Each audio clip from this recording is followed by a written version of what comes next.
Chapter 35, Daniel. Do we think this Kaylee is good enough for Oliver? Do any of you know more about her? Lynn asks after Oliver leaves the library. If she hadn't been on lunch today, I wouldn't have even known who she was. Jet begins spinning in his chair again.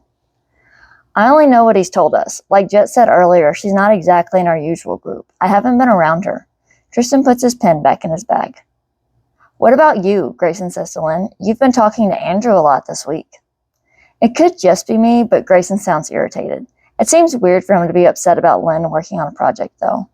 Maybe he's still upset about us interfering with his intentions with Lynn. Lynn starts packing her stuff up. We've mostly just talked about our project and a bit about homecoming.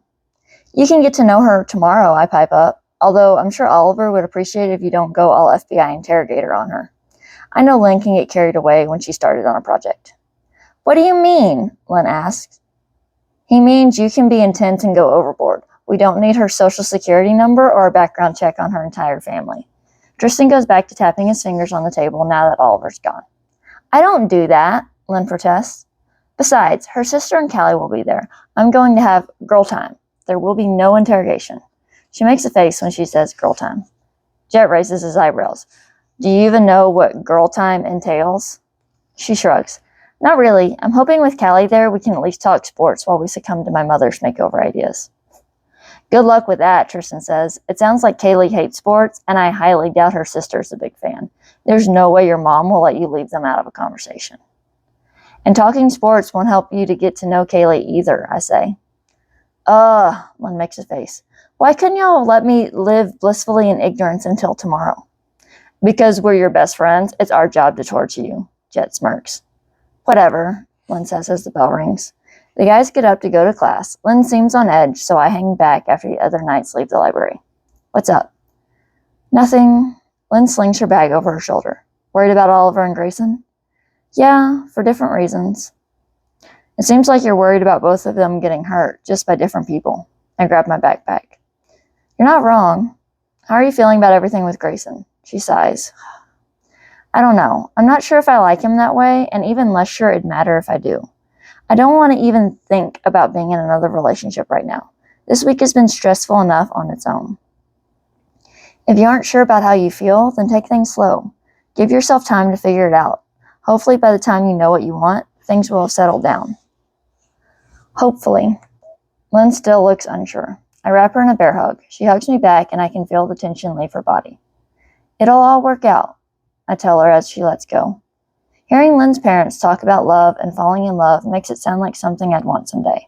Most of what they talk about, like being each other's best friend, always there for one another, being the first person you want to tell news to, whether it be good or bad, or wanting to be next to them because existing is easier with them there.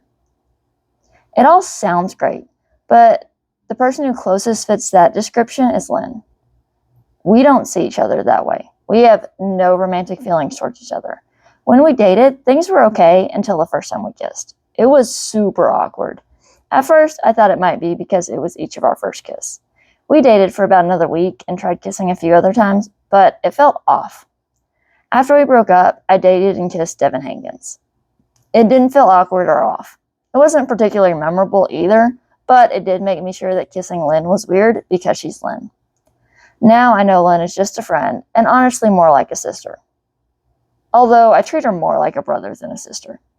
As we're walking to class, I fire off a text to Oliver. Cabero, sorry about throwing you under the bus. To be honest, Lynn would have interfered soon enough on her own, and we needed a cover for talking some sense into Grayson. Oh, Ryder, don't worry about it. Oh, Ryder, it might not matter anyway. Cabero, why? Oh, Ryder, pretty sure Kaylee hates me. Cabero, what could have happened in the last 10 minutes? Oh, Ryder, I'll tell you later. Oliver leaves straight after government, so I don't have a chance to talk to him until after 7th period. Since it's homecoming, instead of having pep rally before lunch, we have a community-wide pep rally during our 8th period. I catch Oliver in the hallway. On the way to the football field, he fills me and Tristan in on his most recent encounter with the Queen of Punk. I was not expecting that, Tristan says. Has she been burned by a jock before? Is that why she's so uptight about it? I don't know. I feel like if any of our friends dated her before, we would have known about it, Oliver says. Maybe someone from another school, I ask. Maybe, Tristan agrees. You didn't know who she was before the summer. We have no idea who she might have dated before. Can we just keep this between us? I don't feel like everyone needs a front row seat to me trying to figure things out. Oliver's shoulders slump and he looks defeated. All right, but what are you going to do about it? Tristan asks. Oliver shrugs. I don't know. I feel like confronting Kaylee would only make it worse. I guess wait and see what happens. Maybe try to show her I'm not who she thinks I am. Being devil's advocate here, but what if that's what Kaylee is like and you just haven't seen it before? I ask. Oliver sighs.